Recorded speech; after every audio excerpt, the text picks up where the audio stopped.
आपल्या कोकणच्या आणि संपूर्ण देशाच्या किनारपट्टीचा चेहरा मोहरा बदलणारा एक मोठा निर्णय कालच्या केंद्रीय अर्थसंकल्पात घेण्यात आलाय आणि तो म्हणजे SHE self help entrepreneur marts. आता तुम्ही विचाराल हे SHE मार्ट्स नक्की काय आहे? सांगते.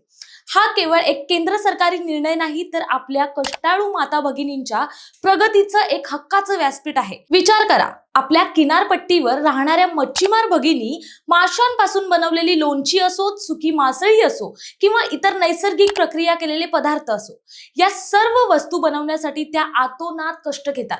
पण दुर्दैवाने बाजारपेठ नसल्यामुळं त्यांना दलालांवर अवलंबून राहावं लागतं आणि कष्टाचा योग्य मोबदला मिळत नाही. नेमकी हीच अडचण दूर करण्यासाठी मोदी सरकारनं SHE मार्ट्सची घोषणा केली आहे. या आधुनिक विक्री केंद्राच्या माध्यमातून महिला बचत गटांना आणि लहान मच्छीमार बांधवांना थेट ग्राहकांशी जोडलं जाईल.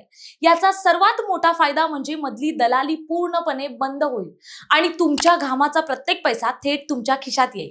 हे मार्ट्स आपल्या कोकणातील महिलांना उद्योजक बनवणार आहेत. यामुळे आपल्या स्थानिक उत्पादनांना एक मोठा ब्रँड मिळेल आणि घराघरात आर्थिक समृद्धी येईल. मत्स्य व्यवसाय क्षेत्राला नव्या उंचीवर नेणाऱ्या 5 मोठ्या निर्णयांपैकी हा एक ऐतिहासिक निर्णय ठरणार आहे. चला तर मग या नव्या संधीचं स्वागत करूया आणि आपल्या ग्रामीण अर्थव्यवस्थेला अधिक मजबूत करूया.